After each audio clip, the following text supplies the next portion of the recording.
Hello friends, नमस्कार, good morning. मैं ऐसा करता हूँ, उम्मीद करता हूँ सब लोग स्वस्थ होंगे, मस्त होंगे। तो यहाँ पे मैं डेली करंट अफेयर की वीडियो लाता हूँ, वो भी मैप के साथ। ठीक है। तो आज है 6 अगस्त 2023। तो यहाँ पे डेली करंट अफेयर ना लाके यहाँ पे साप्ताहिक करंट अफेयर मैं आपको बताऊँगा। ओके। तो मैं स्वागत करता हूँ सी के सी क्लास में। देरी करते हुए आज का क्लास शुरू करेंगे और देखेंगे एक हफ्ते की न्यूज, यानी कि एक सप्ताह यानी कि एक वीक की न्यूज क्या होने वाली है। और यहाँ पे मैं डिटेल नहीं बताता हूँ, आपको पता है डेली करंट अफेयर में मैं डिटेल बताता हूँ।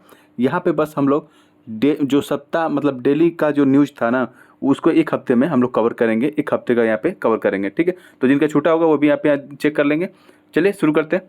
मैं डेली जब करंट अफेयर पढ़ा रहा था तो मैं मैनहट्टन प्रोजेक्ट के बारे में पूछा था, और आज भी पूछ रहा हूँ कि आप इसके बारे में एक लाइन कमेंट बॉक्स में लिख के ज़रूर बताएं, मैनहट्टन प्रोजेक्ट क्या है। ठीक है। चलिए आगे चलते हैं अगले प्रश्न की तरफ। पहला प्रश्न है आपका कि एडगर्स रिंकेविक्स ने यूरोपीय संघ के किस देश के पहले खुले तौर पर समलैंगिक राष्ट्रपति के रूप में शपथ लिए। समलैंगिक राष्ट्रपति गे ये राष्ट्रपति हैं। ठीक है। और ये कहाँ के हैं? तो इसका सही जवाब है लातविया।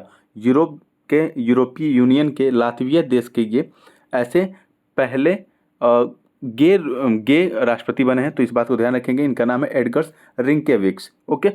चलिए आगे चलते हैं। तो अगले प्रश्न की तरफ चलते हैं। यहाँ पे अगला प्रश्न है कि हाल ही में कौन सा देश ग्लोबल क्राइसिस रिस्पांस ग्रुप में शामिल हुआ है। तो इसका सही जवाब है भारत। भारत को अभी हाल ही में ग्लोबल क्राइसिस रिस्पांस ग्रुप में शामिल किया गया। एंटोनियो गुटेरेस साहब हैं जो यूएन के महासचिव हैं, उन्होंने कहा कि भैया भारत आप एक काम करिए, आप जो विकासशील देश है ना उनका नेतृत्व करिए और थोड़ा सा आप ग्लोबल जो क्राइसिस रिस्पांस ग्रुप है उसमें शामिल हो जाइए। तो भारत ने कहा ठीक है, हम तो इसमें हमेशा शामिल होने के लिए तैयार हैं। आप जब कह रहे हैं ठीक है, मैं आपकी बात को सम्मान कर रहा हूँ, आप मैं शामिल हो जा रहा हूँ। ठीक है।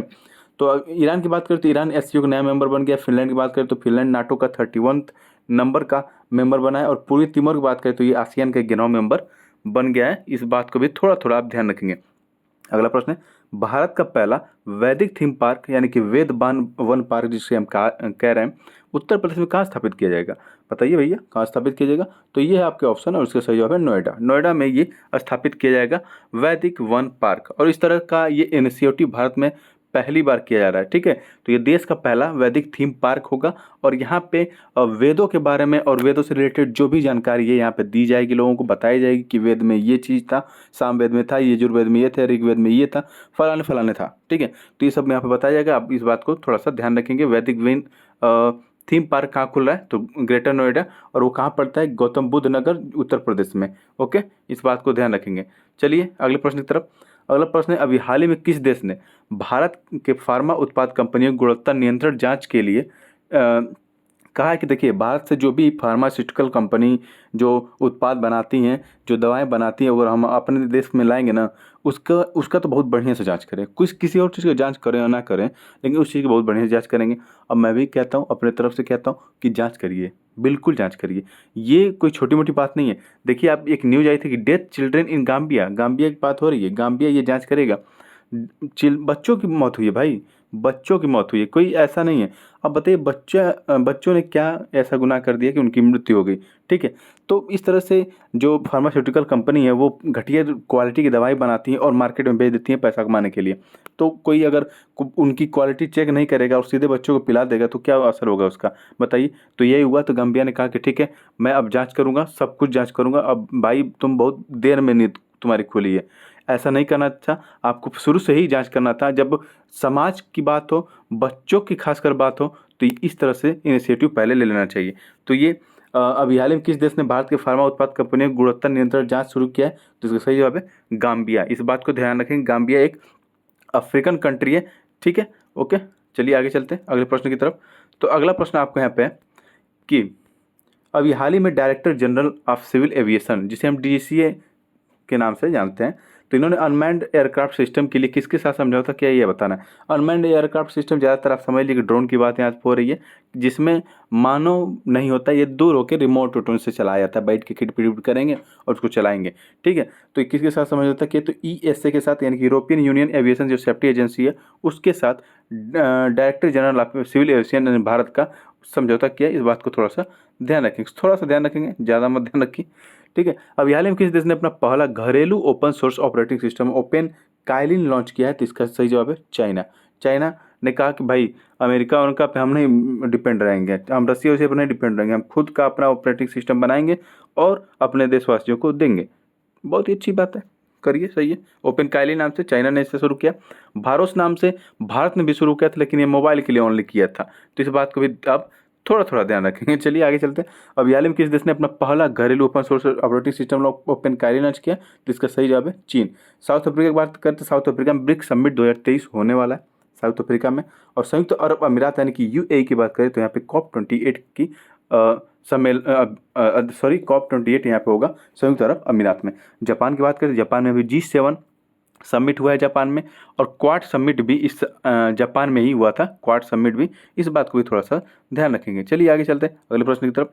आपका अगला प्रश्न ये रहा, हाल ही में गोल्डमैन सैक्स, ठीक है, गोल्डमैन सैक्स या सैक्स इसको पढ़ते हैं, द्वारा प्रकाशित रिपोर्ट के अनुसार भारत कब तक विश्व की दूसरी सबसे बड़ी अर्थव्यवस्था बन जाएगा?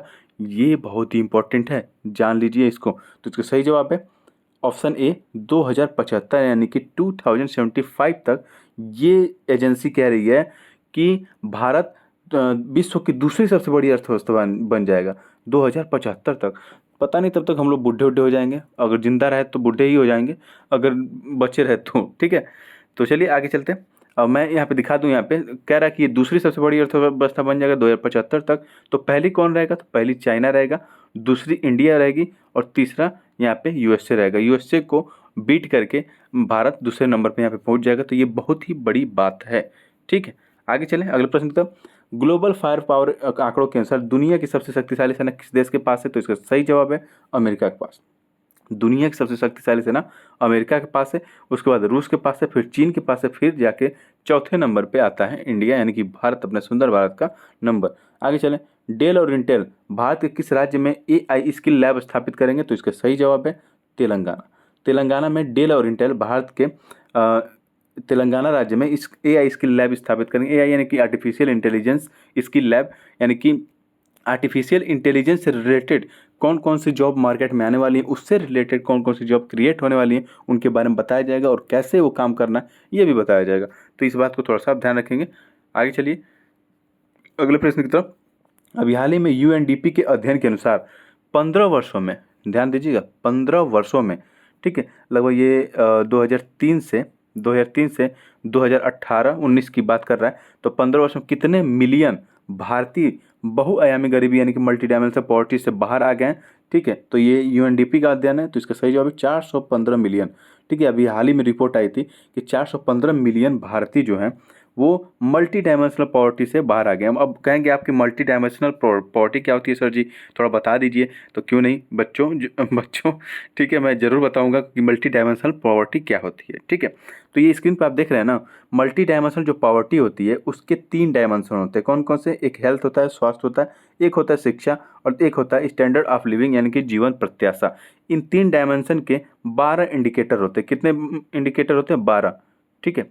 सॉरी, यहाँ पे देखिए, जब UN की बात करेगा तो 10 इंडिकेटर की बात करेगा, अगर जब नीति आयोग की बात करेंगे हम लोग तो यहाँ पे 12 इंडिकेटर की बात करेंगे, थोड़ा सा यहाँ पे ध्यान रखेंगे। चलिए आगे चलते हैं आगे प्रश्न की तरफ। फिलहाल एक मिनट। तो ये रहा अगला प्रश्न। भारत का पहला मत्स्य पालन अटल इंक्यूबेशन सेंटर कौन सा राज्य स्थापित करेगा? तो इसका सही जवाब है केरल। अटल इंक्यूबेशन सेंटर क्या होता है?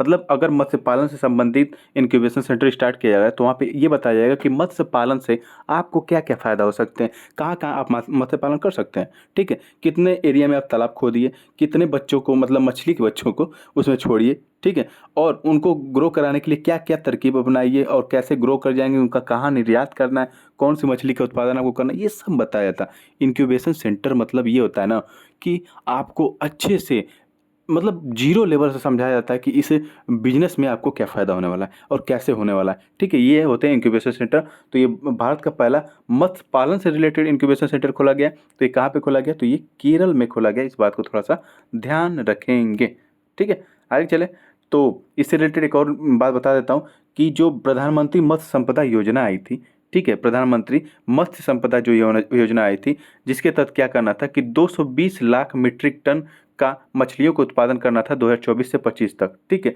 इसी योजना के तहत इसमें इतना बढ़ावा किया गया कि भारत तीसरा सबसे बड़ा मछली उत्पादक देश बन गया। इस बात को भी थोड़ा सा ध्यान रखेंगे, ठीक है। केरल की बात हो रही थी, तो ये मैप में आपको केरल दिखेगा यहाँ पे, जिसकी राजधानी तिरुवनंतपुरम। इस बात को भी थोड़ा सा ध्यान रखेंगे। चलिए आगे चलते हैं। केंद्रीय मंत्री अमित शाह जी द्वारा नीने वो गालुक्कू मार्न मिलई करके एक किताब है, इसका हिंदी अनुवाद है कि Rameswaram doctor APJ Abdul Kalam memories never die. इसका जो हिंदी अनुवाद है ना, उसको किसने लिखा है ये आपको बताना है। तो इसका सही जवाब है, यहाँ इसमें दो ऑप्शन सही है, एक तो डॉक्टर YS राजन और एक है डॉक्टर नाजिमा मरई कयार। ठीक है, इन दोनों लोगों ने मिल के किताब लिखी है और ये मिसाइल मैन के नाम पे लिखी गई है। और मिसाइल मैन हमारे कौन है आपको पता है, ये doctor APJ Abdul Kalam missile man. हालांकि इनकी मृत्यु हो चुकी है, अभी हमारे साथ नहीं है। ये बहुत ही दुख की बात है कि ये मतलब एक महान हस्ती कह सकते हैं इनको। ठीक है, इनका एक कोटेशन याद रखिएगा, if you want to shine like a sun, अगर आप सूर्य की तरह चमकना चाहते हैं तो आप पहले सूर्य की तरफ जलना सीखें, यानी कि फर्स्ट वन लाइक अ सन। ठीक है, तो ये इनकी एक बहुत ही फेमस क्योर सर। ठीक है, तो इस बात को थोड़ा सा ध्यान रखेंगे। इनको भारत रत्न अवार्ड कब मिला गया था, अगर आपसे गलती से भी पूछ लिया तो हम आप बताएंगे जरूर। 1997 में इनको भारत रत्न अवार्ड से सम्मानित किया गया था, यानी भारत के सर्वोच्च भारत रत्न अवार्ड से इनको सम्मानित किया गया था। ठीक है, इनका जन्म हुआ था तमिलनाडु के नाम रामेश्वरम में। चलिए आगे चलते हैं। अभी हाल ही में कौन सा भारतीय शहर वर्ल्ड सिटीज कल्चर फोरम में शामिल होने वाला पहला भारतीय शहर बन गया भैया। पहला जहाँ शब्द आया वो समझ लीजिए बहुत ही इंपॉर्टेंट है, उसको मिस नहीं करेंगे हम, बिल्कुल नहीं करेंगे। तो सही जवाब है बेंगलुरु ये खिताब हासिल किया है, यानी कि वर्ल्ड सिटीज कल्चर फोरम में शामिल होने वाला ही पहला भारतीय शहर बना है बेंगलुरु। इस बात को थोड़ा सा आप ध्यान रखेंगे और रटेंगे भी कि बेंगलुरु इसमें पहला शहर बना है। ठीक है, आगे चलें। अभी हाल ही में किस यूरोपीय देश द्वारा जाहिर किया गया कि वो चीन के ओबोर यानी कि one belt one road project से बाहर हो जाएगा। इसका सही जवाब है इटली। इटली ने ऐसा कहा है, इटली ने कहा भैया चाइना हम गलती से तुम्हारे प्रोजेक्टों में शामिल हो गए, अब तुम्हारे प्रोजेक्टों में हम शामिल नहीं रहना चाहते हैं, हम उसमें से निकलना चाहते हैं बाहर। ठीक है, तो ऐसा कह रहा है कौन है, इटली। तो इटली का अभी इस बात को ध्यान रखेंगे कि इटली ने ऐसा उम्मीद जताया है। ठीक है, कि हम चाइना के इस प्रोजेक्ट से बाहर हो जाएंगे। चलिए आगे चलते हैं। अगले प्रश्न की तरफ। अभी हाल ही में दुनिया का सबसे बड़ा संग्रहालय, सबसे बड़ा म्यूजियम, सबसे बड़ा, सबसे छोटा, सबसे लंबा, इस तरफ से आए पहला, तो इस तरह से अगर कोई भी न्यूज आए तो आप समझ लीजिए बहुत ही इंपॉर्टेंट होने वाला है। कितना बहुत ही इंपॉर्टेंट होने वाला है। तो ये प्रश्न है, अभी हाल ही में दुनिया का सबसे बड़ा संग्रहालय यानी कि म्यूजियम युगे युगिन भारत, कितना अच्छा नाम, युगे युगिन भारत किस राज्य केंद्र शासित प्रदेश में बनने वाला है। तो इसका सही जवाब है नई दिल्ली में। ठीक है, नई दिल्ली में बनने वाला है। और मैं आपसे रिक्वेस्ट करूंगा कि आप वीडियो को ज़्यादा से ज़्यादा लाइक शेयर और सब्सक्राइब करना ना भूलें। और डेली करंट अफेयर आप देखना चाहते हैं डिटेल में, थोड़ा डिटेल में देखना चाहते हैं, मैं आपके साथ देखना चाहते हैं, तो आप मेरे चैनल पर विजिट कर सकते हैं। ठीक है, मैं थोड़ा लेट वीडियो डालता हूँ, लेकिन फिर भी मैं रेगुलरिटी उसको सही कर दूंगा, मेंटेन कर दूंगा। आप चिंता मत करिए, बस आप मेरे चैनल से जुड़े रहिए। तो यहाँ पे सही जवाब है नई दिल्ली। नई दिल्ली में ये बन रहा है युगे युगिन भारत। अभी तो देखिए, अभी जो है ना वो फ्रांस का एक म्यूजियम है जो सबसे आगे है, लेकिन ये जब भारत का बन जाएगा ना, इसका रिकॉर्ड तोड़ना बहुत ही मुश्किल होगा, क्योंकि इसका एरिया बहुत ज़्यादा है। 1.17 लाख स्क्वायर मीटर एरिया में बनेगा। और जो अभी का जो सबसे बड़ा म्यूजियम है उसका एरिया यहाँ पे देख लीजिए कितना है। उसका एरिया है 72,735 मीटर और ये 1.17 लाख स्क्वायर मीटर है। ठीक है, तो इसको आप थोड़ा सा ध्यान रखेंगे यहाँ पे। तो चलिए आगे चलते हैं। यहाँ पे मैं बता दूं कि नई दिल्ली से संबंधित बात हुई, तो नई दिल्ली से संबंधित एक दो और न्यूज देख लीजिए। ATM यानी कि वाटर ATM कहाँ पे अभी लगाया गया जल्दी में, तो नई दिल्ली में ही वाटर ATM लगाया गया। और भारत मंडपम एक कन्वेंशन सेंटर को खोला गया, वो भी नई दिल्ली में ही खोला गया, भारत मंडपम कन्वेंशन सेंटर। ठीक है, अगले प्रश्न की तरफ चलते हैं। अभी हाल ही में इसरो ने किस देश के 7 सैटेलाइट लॉन्च किए हैं। इसमें से 360 किलो वजन वाला DSAR जो हर मौसम में दिन और रात हाई रेजोल्यूशन के साथ तस्वीरें ले पाएगा। तो इसका सही जवाब है भारत ने सिंगापुर के 7 सैटेलाइटों को अभी हाल ही में अंतरिक्ष में भेज दिया। जाओ भैया, सिंगापुर के हो ना तुम, सैटेलाइट जाओ अंतरिक्ष में जाओ और उसकी मतलब वो जहाँ जहाँ उसे लोकेट करा रहे वहीं पर रहना। ठीक है, ऐसा इसरो ने कहा। सैटेलाइट चले गए सातों को भेज दिया। ठीक है, वहाँ पे सातों चले गए सैटेलाइट और अच्छे से स्थापित कर दिया। इसरो ने सफलतापूर्वक उसको स्थापित कर दिया। तो इसरो ने सक्सेसफुली क्या किया, प्लेस किया 7 सिंगापुरियन सैटेलाइट को। ठीक है, उनके ऑर्बिट में। तो इस बात को थोड़ा सा ध्यान रखेंगे। ठीक है, तो चलिए आगे चलते हैं। मैं एक प्रश्न और यहाँ बताना चाहूँगा, बहुत ही इंपॉर्टेंट प्रश्न है। LVM-3, इसका नाम नहीं भूलेंगे आप। LVM-3, मैं चिल्ला चिल्ला बोल रहा हूँ, LVM-3, LVM-3, LVM-3, इसका नाम नहीं भूलेंगे क्योंकि चंद्रयान 3 को इसने ही वहाँ पे अंतरिक्ष में भेजा, चंद्रयान 3 को, कि जाओ इस बार झंडे गाड़ के आना, इस बार चंद्रमा के आप दक्षिणी ध्रुव पे वहाँ पे लैंडिंग एकदम सफलतापूर्वक करवा देना, ठीक है। तो ये इसके माध्यम से, LVM-3 के माध्यम से चंद्रयान 3 को अंतरिक्ष में भेजा गया है कि, तो इस बात बस इतना याद रखें कि LVM-3 को LVM-3 नहीं, चंद्रयान 3 को लेकर गया था। तो इस बात को थोड़ा सा ध्यान रखेंगे। चलिए आगे चलते हैं तो अगले प्रश्न की तरफ। ओके ओके, एक मिनट, हाँ, ये रहा अगला प्रश्न। अरुणाचल प्रदेश के 3 एथलीटों को अभी स्टैंप के बजाय स्टेपल वीजा देने के चीन के फैसले के विरोध में भारत ने चेंगदू, चीन में शुक्रवार से शुरू हो रहे विश्वविद्यालय खेलों से अपनी पूरी वुशु मार्शल आर्ट टीम को वापस ले लिया। स्टेपल्ड वीजा क्या होता है? कहेंगे कि सर जी इतना लंबा कहानी सुना है और फिर कह रहे हैं कि स्टेपल्ड वीजा क्या होता है। कहानी के पीछे भी कारण होता है, ठीक है। तो 3 अब देखिए, स्टेपल वीजा पूछा कि स्टेपल वीजा क्या होता है, वो तो मैं बताऊंगा ही।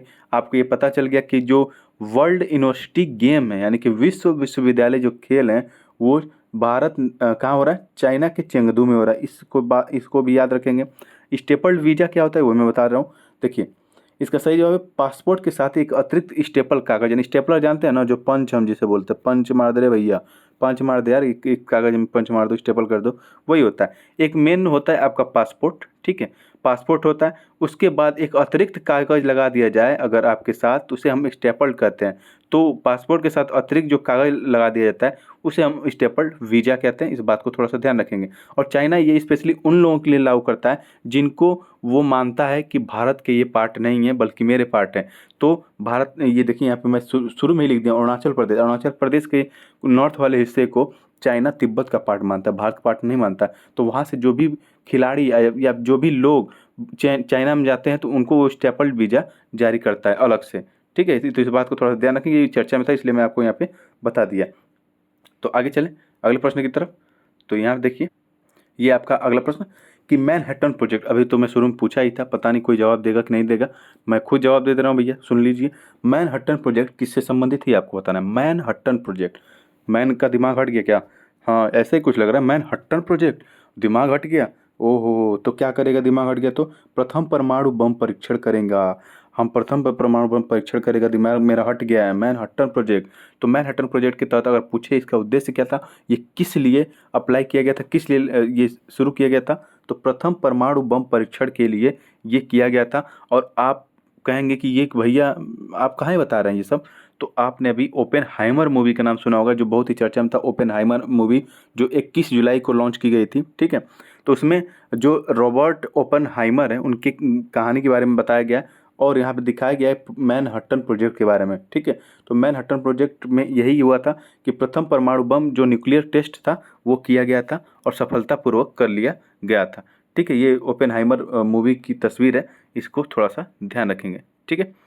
तो ओपेनहाइमर और प्रोजेक्ट मैनहट्टन, तो प्रोजेक्ट जो मैनहट्टन है, मैनहट्टन सिटी के नाम पे रखा गया और ये अमेरिका की जो न्यूयॉर्क सिटी उसी में ये शहर है मैनहट्टन, ठीक है, उसी के नाम पे मैनहट्टन प्रोजेक्ट रख दिया गया, ठीक।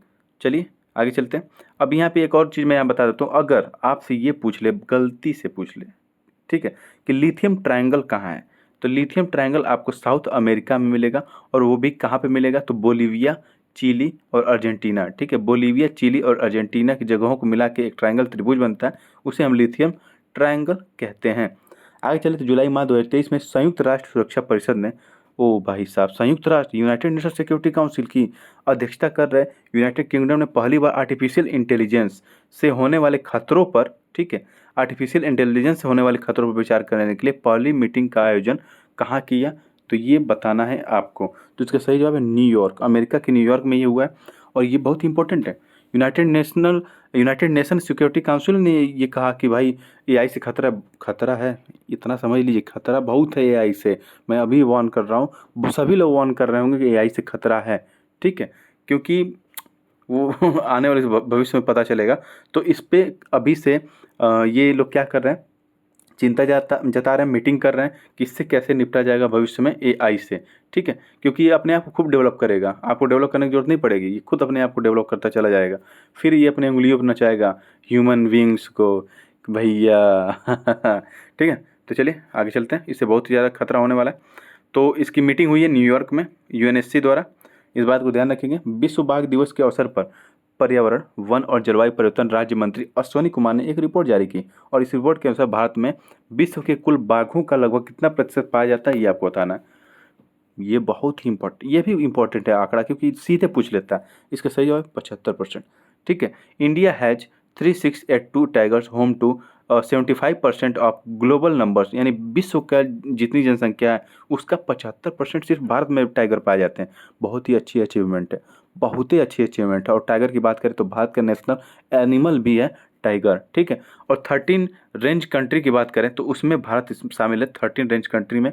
और उसके बाद मैं 13 टाइगर रेंज कंट्री, ठीक है, ऐसे नहीं, ठीक है। तो सबसे ज़्यादा अगर पूछे भारत के किस राज्य में टाइगर पाया जाता है, तो सबसे ज़्यादा मध्य प्रदेश में टाइगर पाया जाता है। उसके बाद पूछे कहाँ पाया जाता है, तो उसके बाद कर्नाटक में पाया जाता है, फिर महाराष्ट्र में पाया जाता है, ठीक है। और हम 13 टाइगर रेंज कंट्री की बात करें तो ये देखिए इंडिया है, इसमें नेपाल है, भूटान है, बांग्लादेश है, म्यांमार है, थाईलैंड है, ठीक है, Laos, Vietnam, Cambodia, Malaysia, Indonesia, चीन और साथ ही साथ रूस भी इसमें शामिल है 13 टाइगर रेंज कंट्री में, ठीक है।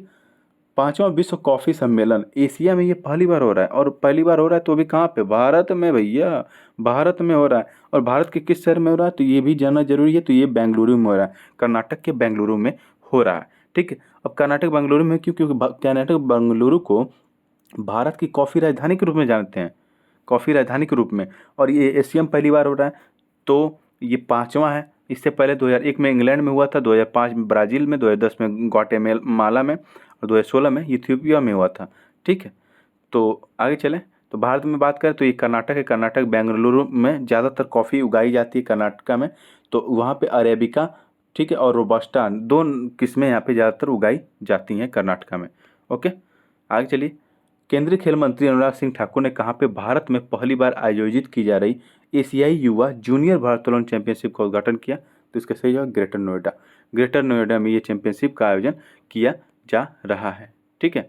आगे चलें, एशियन रेसलिंग चैंपियनशिप 2023 का आयोजन कहाँ किया जा रहा है, तो इसका सही जवाब है कजाकिस्तान। कजाकिस्तान में एशियन रेसलिंग चैंपियनशिप 2023 का आयोजन किया गया कजाकिस्तान में। इस बात को भी थोड़ा सा आप ध्यान रखेंगे। कजाकिस्तान की लोकेशन ये अपना सुंदर भारत है, इसके नॉर्थ की तरफ जाएंगे तो इधर दिखेगा कजाकिस्तान और इसकी राजधानी है अस्ताना, ठीक है। इसकी बाउंड्री लगती है कैस्पियन सागर से। अगला प्रश्न है, अगले प्रश्न की तरफ जाने से पहले मैं आपसे फिर से रिक्वेस्ट करूंगा ज़्यादा से ज़्यादा वीडियो को लाइक शेयर सब्सक्राइब करना ना भूलें, प्लीज़ प्लीज़ प्लीज़ प्लीज़, ठीक है।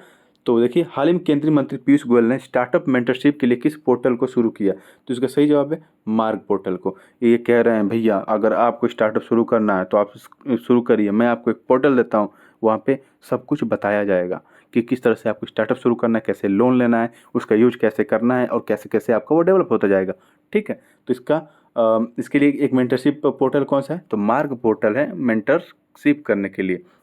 अगला प्रश्न है, हाल ही में चर्चित सेती नदी जल विद्युत परियोजना भारत और किस देश से संबंधित है, तो इसका सही जवाब है नेपाल।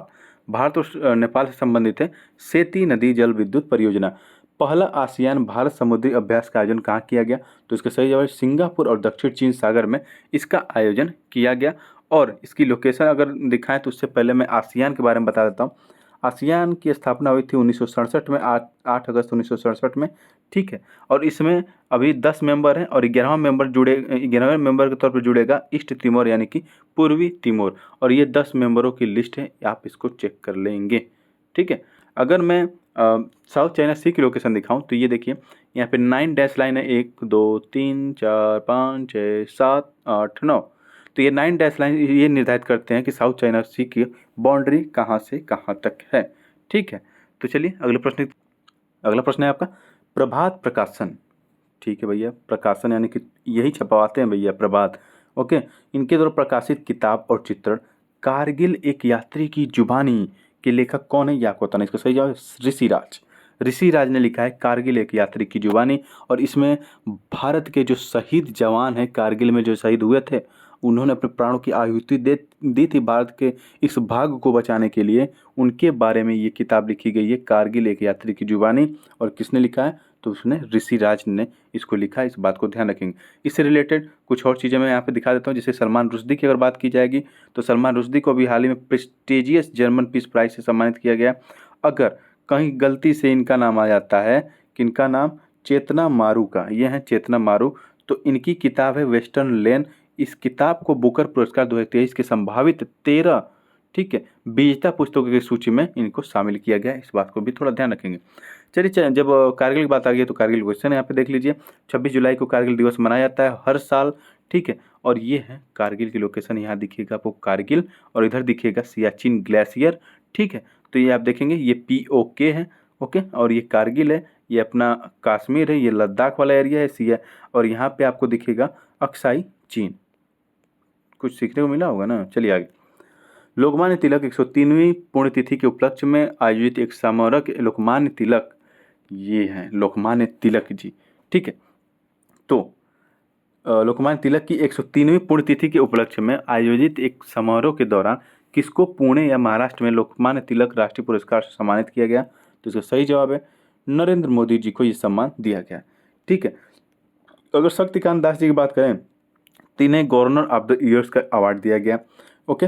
रतन टाटा तो छोड़िए, अभी इतना कुछ जाने क्या बताएं आपको। चलिए, हाँ, तो ये तो यहाँ बता दिया ना। हाँ, ये देखिए, PM मोदी ने ये अवार्ड रिसीव किया। अगर PM मोदी की अवार्ड की बात करें, अन्य अवार्ड की बात करें, तो अभी हाल ही में प्राइम मिनिस्टर नरेंद्र मोदी जी को फ्रांस का सबसे हैवी, सबसे भारी भरकम या सबसे प्रतिष्ठित अवार्ड से भी इनको सम्मानित किया गया, ठीक है। इस बात को भी आप याद रखेंगे। उस अवार्ड का नाम है रेड क्रॉस करके, रेड क्रॉस करके वो अवार्ड है।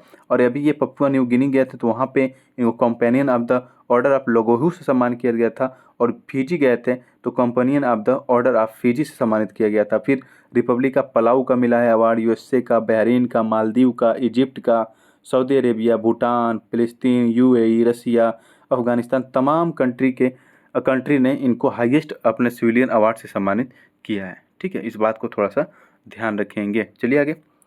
Association for democratic reforms ADR की रिपोर्ट के अनुसार प्रति विधायक उच्चतम औसत संपत्ति और सबसे अधिक अरबपति विधायकों वाले राज्य के रूप में कौन सा राज्य उभरा है?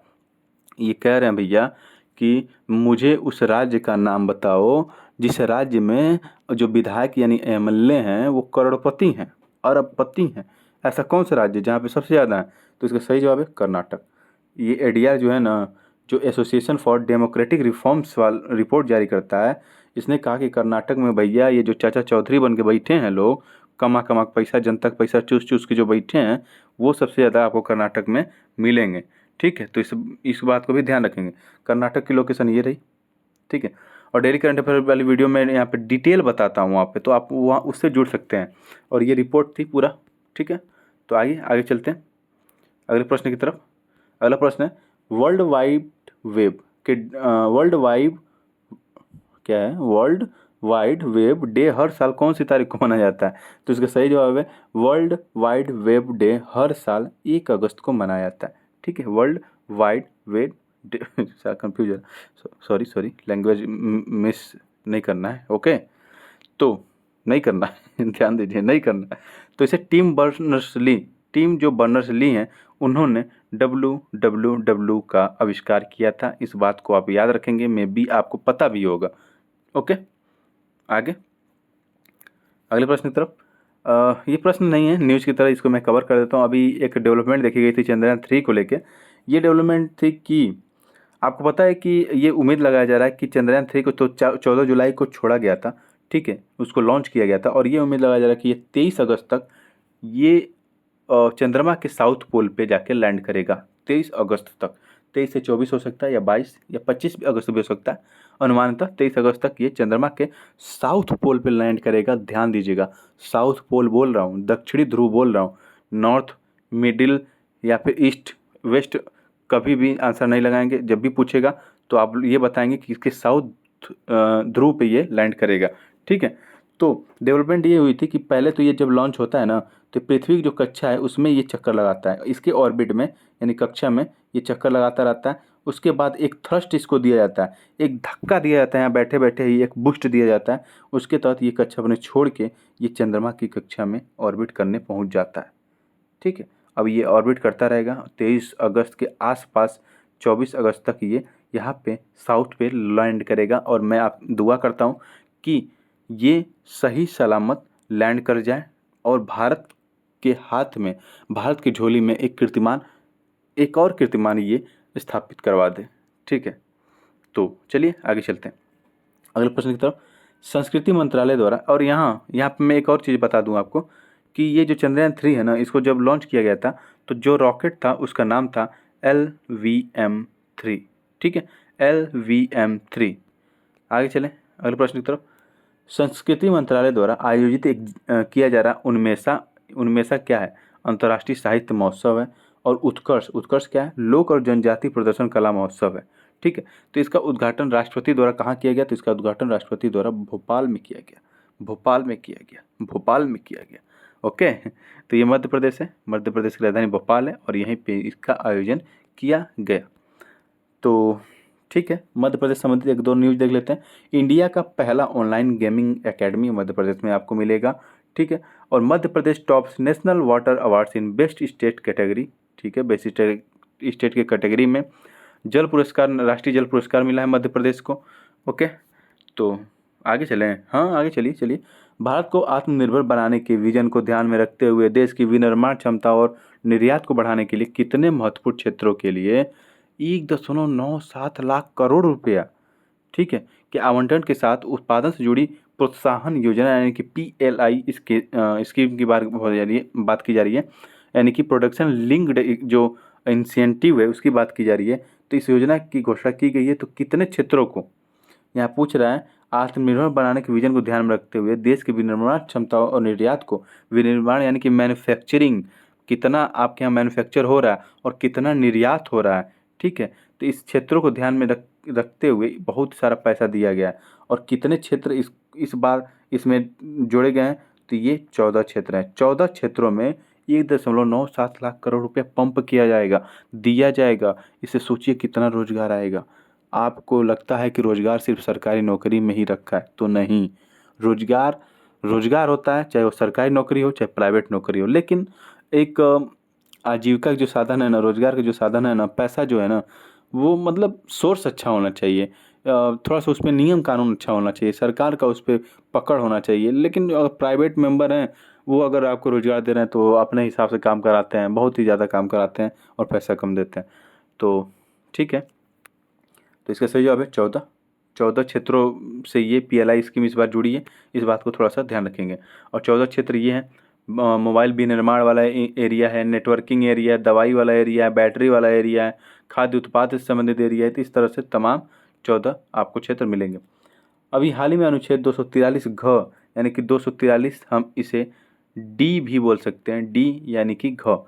ठीक है, तो क्यों चर्चा में था? तो चर्चा में इसलिए था कि नागालैंड में पंचायती चुनाव में महिलाओं को आरक्षण न देने संबंधित बात आई थी। तो सुप्रीम कोर्ट ने केंद्र से कहा था, भैया समझ जाइए नहीं तो हम समझा देंगे। ठीक है, तो केंद्र सरकार से कहा था सुप्रीम कोर्ट ने कि आप क्यों नहीं, नागालैंड में पंचायती जो राज्य चुनाव हुआ उसमें महिलाओं को क्यों नहीं आरक्षण दिए हैं, आप उस पर संबंधित पहल क्यों नहीं करते हैं। तो देखते हैं आगे क्या इसमें डेवलपमेंट होती है। ठीक है, तो इससे संबंधित था। आगे चलें, नागालैंड की लोकेशन यहाँ पे देख लीजिए। यहाँ पे दिखेगा आपको नागालैंड, ठीक है, जिसकी राजधानी है कोहिमा। और नागालैंड से ही पहली MLA, ठीक है, first women MLA from Nagaland से कौन बनी थी? सुलहातनु कुरुजे और हेकानी जखालू। ये हेकानी जखालू की तस्वीर और सुलहातनु कुरुसे की तस्वीर है। ये दोनों लोग नागालैंड से पहली महिला MLA यानी कि विधायक बनी थी वहाँ से। और इनकी हम बात कर लें तो फोंगनन कोन्याक इनका नाम है, ये भी नागालैंड से। और नागालैंड से ऐसा कोई पहली महिला बनी है जो राज्यसभा की अध्यक्षता की है। तो इनका भी नाम आप याद रखेंगे। ठीक है, चलिए आगे चलते हैं अगले प्रश्न की तरफ। राष्ट्रीय बाल अधिकार संरक्षण आयोग जो जिसे हम NCPCR के नाम से जानते हैं, तो देश भर में बाल देखभाल संस्थानों और उनके निरीक्षण तंत्र की वास्तविक समय की निगरानी के लिए कौन सा निगरानी ऐप विकसित किया है? तो इसका सही जवाब है मासी। मासी बन के बच्चों के निगरानी संबंधित जो भी संस्थाएं उन पे ये निगरानी रखेगा कि ये लोग सही से काम कर रहे हैं कि नहीं कर रहे हैं, बच्चों की सही से देखभाल कर रहे हैं कि नहीं कर रहे हैं। क्यों बच्चों की देखभाल भैया? बच्चे देश के भविष्य हैं, उनकी उनके भविष्य से कोई खिलवाड़ नहीं होना चाहिए। अगर बच्चों के भविष्य से कोई खिलवाड़ करता है तो समझ लीजिए वो देश के भविष्य से खिलवाड़ कर रहा है। तो इस तरह से कोई भी संस्था बच्चों के भविष्य से खिलवाड़ न कर पाए, उसके लिए उस पर निगरानी रखने के लिए मासी ऐप लाया गया है। ठीक है, आगे चलें, देख लिए, आगे चलते हैं। ठीक है, अगला प्रश्न है, देश के लिए अपने जीवन का बलिदान देने वाले वीरों को श्रद्धांजलि देने के लिए मेरी माटी मेरा देश अभियान किस मंत्रालय द्वारा शुरू किया गया? तो इसका सही जवाब है संस्कृति मंत्रालय द्वारा ये शुरू किया गया। मेरी माटी मेरा देश बहुत ही अच्छा है, 15 अगस्त आ रहा है, उसी के लिए शुरू किया गया। 9 से लेकर 15 अगस्त तक ये अभियान चलेगा और भारत के विभिन्न जिलों, ब्लॉकों, ठीक है, गांवों से लोग क्या करेंगे, कलश यात्रा निकालेंगे और वहाँ से दिल्ली के लिए रवानगी करेंगे। ठीक है, वहाँ से दिल्ली के लिए रवानगी करेंगे। मेरी माटी मेरा देश अभियान संस्कृति मंत्रालय द्वारा शुरू किया गया। ओके, आगे चलें। तो अभी हाल ही में INS Sahyadri, INS Kolkata, INS का मतलब होता है Indian naval ship, INS Sahyadri और INS कोलकाता किस देश के पोर्ट मोरेस्बी पहुँचे हैं? तो जो पोर्ट मोरेस्बी है ना, ये पपुआ न्यू गिनिया की राजधानी है पोर्ट मोरेस्बी, और यहीं पे अपने INS सह्याद्री और INS कोलकाता वहाँ पे पहुँच गए हैं। वहाँ पे एक्सरसाइज करेंगे, भारत का तरफ से रिप्रेजेंटेट करेंगे अपने आप को कि मैं भारत हूँ। भारत का कोई भी चीज़ हो वो भारत को रिप्रेजेंट करेगा और अच्छे से रिप्रेजेंट करेगा। तो वहाँ पे अभ्यास होगा। ठीक है, पपुआ न्यू गिनिया में। तो मैं पपुआ न्यू गिनिया के यहाँ पे लोकेशन दिखा दे रहा हूँ। ये देखिए, ये अपना सुंदर भारत है, साउथ में हिंद महासागर, इसके ईस्ट तरफ जाएंगे तो ऑस्ट्रेलिया दिखेगा। ठीक है, यहाँ पे जूम कर लीजिए ऑस्ट्रेलिया को। इसके नॉर्थ में दिखेगा यहाँ पे पपुआ न्यू गिनिया, यहाँ पे अराफुरा सी, कारपेंट्रिया की खाड़ी, टॉरेस जल संधि, कोरल सी, ग्रेट बैरियर रीफ, तस्मान सी। ठीक है, यहाँ पपुआ न्यू गिनिया, इसके नॉर्थ में बिस्मार्क सी। तो यहीं पे जो पोर्ट मोरेस्बी यहाँ दिखाई दे रहा होगा आपको, यहीं पे ये INS कोलकाता और INS सह्याद्री गए हैं वहाँ पे एक्सरसाइज करने। श्री धर्मेंद्र प्रधान और श्री, अगला प्रश्न है भैया, श्री धर्मेंद्र प्रधान और श्री S जयशंकर ने नई दिल्ली में संयुक्त रूप से स्टडी इन इंडिया, ठीक है, पोर्टल का शुभारंभ किया। इस पोर्टल का उद्देश्य क्या है ये आपको बताना है। इसका सही जवाब है ऑप्शन डी, यानी कि अंतर्राष्ट्रीय विद्यार्थियों की पहुंच को सुगम बनाना और देश की शैक्षणिक उत्कृष्टता को प्रदर्शित करना।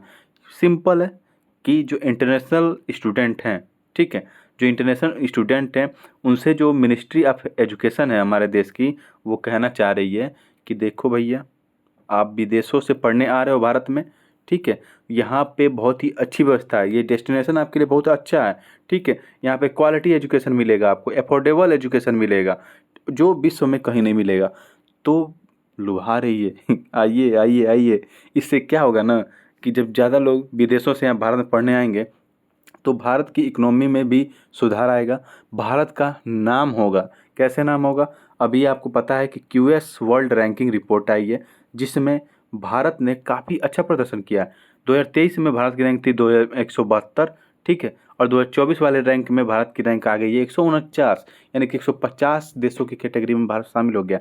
और मैं इस पे डाउट बिल्कुल नहीं करूँगा कि 2030 तक भारत टॉप 50 यूनिवर्सिटी में शामिल हो जाएगा, टॉप 50 यूनिवर्सिटी में शामिल हो जाएगा। और वो भी कौन? भारत का IIT बॉम्बे, भारत का IIT बॉम्बे। और QS वर्ल्ड रैंकिंग में सबसे टॉप पर पूछे तो विश्व में तो वो MIT है, उसके बाद सेकेंड नंबर पे यूनिवर्सिटी ऑफ कैम्ब्रिज है, और भारत के लेवल पे पूछे तो 149वें नंबर पे भारत की तरफ से IIT बॉम्बे शामिल है। ठीक है, तो यहीं पे NIRF की बात कर दे तो NIRF की जो रिपोर्ट आई थी उसके, तो ये इंडिया लेवल पे आती है, भारत लेवल पे, तो उसमें यूनिवर्सिटी लेवल पे Indian institute of science Bengaluru सबसे टॉप पे था, और ओवरऑल रैंकिंग में इंडियन इंस्टीट्यूट ऑफ मद्रास यानी कि IIT मद्रास जो तमिलनाडु की चेन्नई में, वो टॉप पे था। ठीक है, समुद्रयान परियोजना या deep ocean mission, deep ocean mission का सिंपल सा अर्थ यहीं पे है कि भारत के पास जो समुद्र के संसाधन हैं उनको खोजना। ठीक है, डीप मिशन ओशन का यही उद्देश्य है कि जो समुद्र में संसाधन अवेलेबल हैं उनकी खोज करना भारत की तरफ से। उसी मिशन का एक योजना है समुद्रयान परियोजना। इस समुद्रयान परियोजना के तहत ये जो सबमर्सिबल बनाए जा रहे हैं, ठीक है, पनडुब्बी टाइप के ये बनाए जाएंगे, इनको समुद्र में नीचे भेजा जाएगा और इसमें 3 लोगों को बैठा कर भेजा जाएगा। और इस तरह की परियोजना भारत में पहली बार हो रही है कि मानव युक्त कोई जलयान, ठीक है, 4000 मीटर नीचे समुद्र की गहराई में भेजा जाएगा। तो इस बात को ध्यान में रखेंगे आप, ठीक है। तो चलिए आगे चलते हैं अगले प्रश्न की तरफ। अगला प्रश्न है यहाँ पे कि आवास और शहरी मामलों का मंत्रालय ने अंतर्राष्ट्रीय शून्य कचरा दिवस कब मनाया जाता है, ये मैं आपको बताता हूँ। ये 30 मार्च को मनाया जाता है, अंतर्राष्ट्रीय शून्य कचरा दिवस। इसके अवसर पर अक्टूबर 2024 तक कितने शहरों को 3 स्टार कचरा मुक्त बनाने का लक्ष्य रखा गया? तो इसका सही जवाब है 1000 शहरों को। 1000 शहरों को 2024 तक 3 स्टार कचरा मुक्त शहर बना दिया जाएगा। मैं बार बार रिपीट करता हूँ, डेली करंट अफेयर में मैं डिटेल बताता हूँ। तो आप मुझसे डेली करंट अफेयर में जुड़ना चाहते हैं तो मेरे चैनल को सब्सक्राइब करना न भूलें। और यहाँ पे मैं एक हफ्ते का न्यूज़ बता रहा हूँ, वो भी साप्ताहिक। सरकार ने विदेश व्यापार नीति यानी कि फॉरेन ट्रेड पॉलिसी 2023 पेश की है, जिसका उद्देश्य है 2030 तक देश के निर्यात को कितने ट्रिलियन अमेरिकी डॉलर तक पहुँचाना है? तो इसका सही जवाब है 2 ट्रिलियन अमेरिकी डॉलर। 2 ट्रिलियन अमेरिकी डॉलर तक पहुंचाना है 2030 तक। ये है भारत सरकार का उद्देश्य। और वो भी किस विदेश व्यापार नीति जो लाई थी भारत, उसके तहत ये बताया गया है, ठीक है। आगे चले, अगला प्रश्न है अभी हाल ही में किस अभिनेता को क्रिकेट विश्व कप 2023 के लिए आईसीसी के ब्रांड एम्बेसडर के रूप में नियुक्त किया गया है? तो इसका सही जवाब है शाहरुख खान को ब्रांड एम्बेसडर 2023 के लिए नियुक्त किया गया। और आपको पता है कि जो इस बार क्रिकेट विश्व कप होगा 2023 का, वो इंडिया यानी कि भारत में होने वाला है। अगला प्रश्न है कि लिसा फ्रेंचटी किस देश की नौसेना का नेतृत्व करने वाली पहली महिला एडमिरल बनी है? तो इसका सही जवाब है अमेरिकी नौसेना का नेतृत्व करने वाली ये पहली महिला एडमिरल बनी है। अगला प्रश्न है अभी हाल ही में सात्विक राज और चिराग शेट्टी की जोड़ी ने कौन सा खिताब अपने नाम किया है? तो इसका सही जवाब है कोरियाई बैडमिंटन खिताब, ठीक है। ये भी जीते हैं, इंडोनेशियाई भी जीते हैं, बैडमिंटन एशिया चैंपियनशिप भी जीते हैं और स्विस ओपन भी जीते हैं, ये दोनों मिलके। आगे चलते तो अभी हाल ही में विश्व चैंपियनशिप में रजत पदक जीतने वाली दुनिया की पहली महिला आर्मलेस तीरंदाज कौन बनी है?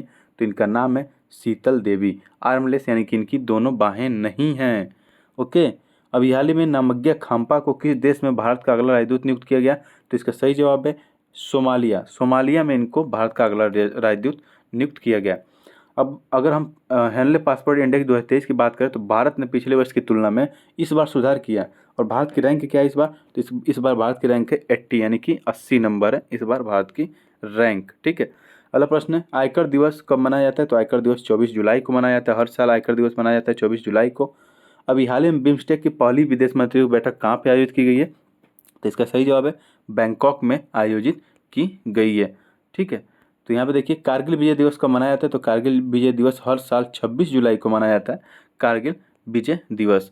अगर नागालैंड से राज्यसभा की अध्यक्षता करने वाली पहली महिला सदस्य कौन बनी है? तो इसका सही जवाब है एस फांगनोन कोन्याक इनका नाम है।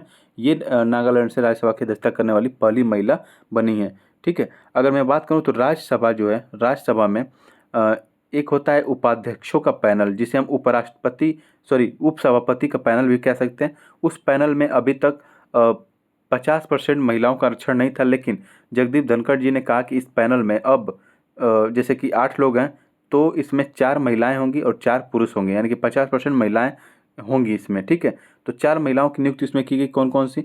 तो एक है एस फांगनोन कोन्याक, एक है सुल्ता देव, और एक है फौजिया खान, और एक है पीटी उषा, ठीक है। तो इन्हीं में से ये राज्यसभा में शामिल हैं, पैनल में शामिल हैं। तो इन्हीं में से इनको क्या किया गया? अध्यक्ष बना दिया गया राज्यसभा का, ठीक है।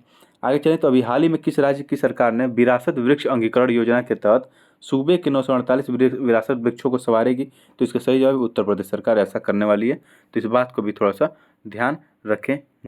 तो चलिए अगले प्रश्न की तरफ। अगला प्रश्न ये रहा आपके स्क्रीन पे अभी हाल ही में किस देश ने अपने अपतटीय पवन फार्म, ठीक है, यानी कि विंड फार्म की बात की जा रही है, तो 16 मेगावाट की क्षमता के साथ दुनिया की सबसे बड़ी पवन टरबाइन को सफलतापूर्वक चालू किया है? तो इसका सही जवाब है चीन ने, ठीक है। चीन ने दुनिया की सबसे बड़ी पवन टरबाइन को सफलतापूर्वक चालू किया है। तो इस बात को ध्यान रखेंगे, चाइना ने ऐसा किया है। तो आगे चले, चाइना की लोकेशन देख लीजिए। अपना सुंदर भारत है, इसके नॉर्थ में यहाँ पे चाइना दिखेगा, और इधर दिखेगा आपको चाइना सी, ईस्ट चाइना सी, और इधर दिखेगा साउथ कोरिया, नॉर्थ कोरिया, इधर जापान, ओके। आगे चलिए, तो राष्ट्रीय एरोस्पेस प्रयोगशाला द्वारा जलदोस्त एयरबोर्ट का अनावरण किया गया। इसका उद्देश्य क्या है? इसका उद्देश्य यही कि जल निकायों से जो खरपतवार और अपशिष्ट हैं उनको हटाने में ये काम करेगा जल दोस्त। ठीक है, तो इस बात को भी थोड़ा सा ध्यान रखेंगे। आगे चलें। अभी हाल ही में कब अर्थ ओवरशूट डे मनाया गया? तो इसका सही जवाब है 2 अगस्त। इसको समझाने में बहुत समय लिया था मैं, तो 2 अगस्त को अर्थ ओवरशूट डे मनाया गया। और ये मत एज्यूम कर लेना कि हर साल 2 अगस्त को ही ओवरशूट डे मनाया जाता है। अर्थ ओवरशूट डे है ना, वो हर साल बदलता रहता है। इसका सिंपल मतलब ये है कि आपको पृथ्वी पे, जैसे कि मान लीजिए मैं हूँ, ठीक है, मुझे पृथ्वी पे 12 महीने का खाना अवेलेबल है कि इस बार मेरा बजट है कि मैं 12 महीने तक इतने खाना खाऊंगा, और मैं खा खा के पहले ही 6 महीने में खाना ख़त्म कर दे रहा हूँ, तो उसी दिन मेरा ओवरशूट डे होगा। ठीक है, तो यही सिंपल सा था। तो आगे चलते हैं। जल स्थिरता और कृतज्ञता का जश्न मनाने वाला एक मानसून महोत्सव आदि पेरक्कू, ठीक है, आदि पेरक्कू को अभी हाल ही में किस राज्य सरकार द्वारा मनाया गया? तो इसका सही जवाब है तमिलनाडु सरकार द्वारा इसको अभी हाल ही में मनाया गया है। ठीक है, तो तमिलनाडु का लोकेशन यहाँ पे आप देख लीजिए, इधर है तमिलनाडु और इसकी बाउंड्री इधर लगती है बंगाल की खाड़ी से। ओके, आगे चलें। तो अभी हाल ही में तमिलनाडु ने टॉप किया है, जो नीति आयोग ने एक्सपोर्ट प्रिपेयर्डनेस इंडेक्स 2022 लॉन्च किया था, शुरू किया, सॉरी, इंडेक्स दिया था, उसमें तमिलनाडु टॉप पे था। ठीक है, राजस्थान, गुजरात और तमिलनाडु की बात करें तो इन्होंने विंड एनर्जी के मामले में ये शीर्ष पे बने हुए हैं, इसको भी आप थोड़ा सा ध्यान रखेंगे। अभी हाल ही में तमिलनाडु में इंडिया का यानी कि भारत का पहला कदावुर साइंडर सॉरी कदावुर सिलेंडर लोरिस सेंचुरी खोला गया, यानी कि अभ्यारण्य खोला गया इसको बचाने के लिए। इसका नाम है कदावुर कदावुर, कदा गधा है ये, गधा नहीं कदा। ठीक है, आगे चले। तो ठीक है, अगला प्रश्न है कि 13वां भारतीय अंगदान दिवस कब मनाया गया? ये आपको बताना है। इसका सही जवाब है 3 अगस्त को 13वां भारतीय अंगदान दिवस मनाया गया है। Men's hockey Asian championship trophy 2023 का आयोजन भारत के किस शहर में किया जा रहा है? तो इसका सही जवाब भारत के चेन्नई शहर में इसका आयोजन किया जा रहा है। और हॉकी में आपको मैं बता दूं कि 11 प्लेयर होते हैं। भारत का पहला मत्स्य पालन अटल इंक्यूबेशन सेंटर कहाँ स्थापित किया जा रहा है? तो केरल में स्थापित किया जा रहा है, ये मैं आपको बता चुका हूँ। ओके, ये सब प्रश्न मैं शुरू में ही बता चुका था। चलिए एक और देख लीजिए। हाँ, भारत की पहली कैनबिस मेडिसिन परियोजना का नेतृत्व किस राज्य या केंद्र शासित प्रदेश द्वारा किया जा रहा है? तो इसका सही जवाब है जम्मू कश्मीर द्वारा। सिंपल है, कैनबिस का मतलब होता है भांग। अब भांग से बनेगी दवा और लोग लोटपोट करेंगे नहीं, ऐसा नहीं है, भांग से दवा बनाई जाएगी और ये बहुत ही अच्छी पहल है और जम्मू कश्मीर सरकार द्वारा ये शुरू किया गया। नई दिल्ली के विज्ञान भवन में 21 और 22 जुलाई को आयोजित 2 दिवसीय राष्ट्रीय सम्मेलन के अवसर पर JJM यानी कि जल जीवन मिशन डिजिटल एकेडमी की स्थापना की गई है। तो 21 विभाग द्वारा किया गया, तो पेयजल एवं स्वच्छता विभाग द्वारा इसकी स्थापना की गई है। ठीक है, अगला प्रश्न है 5वां हेलीकॉप्टर एवं लघु विमान शिखर सम्मेलन 25 जुलाई को किस राज्य में आयोजित किया जाएगा? तो इसका सही जवाब है मध्य प्रदेश में आयोजित किया जाएगा। ओके, अगला प्रश्न है फीफा महिला विश्व कप 2023 की शुरुआत हो चुकी है और इसका संयुक्त रूप से किन 2 देशों द्वारा आयोजित किया जा रहा है? तो इसका सही जवाब है न्यूजीलैंड और ऑस्ट्रेलिया द्वारा संयुक्त रूप से आयोजित किया जा रहा है। तो फिलहाल आज के करंट में इतना ही। आज मैंने वीकली करंट अफेयर यहाँ पे आपको बताया है। ठीक है, तो यहाँ पे 6 अगस्त का मैं वीकली करंट अफेयर यहाँ पे बता रहा हूँ। तो वीडियो कैसी लगी आपको कमेंट बॉक्स में लिख के ज़रूर बताएं।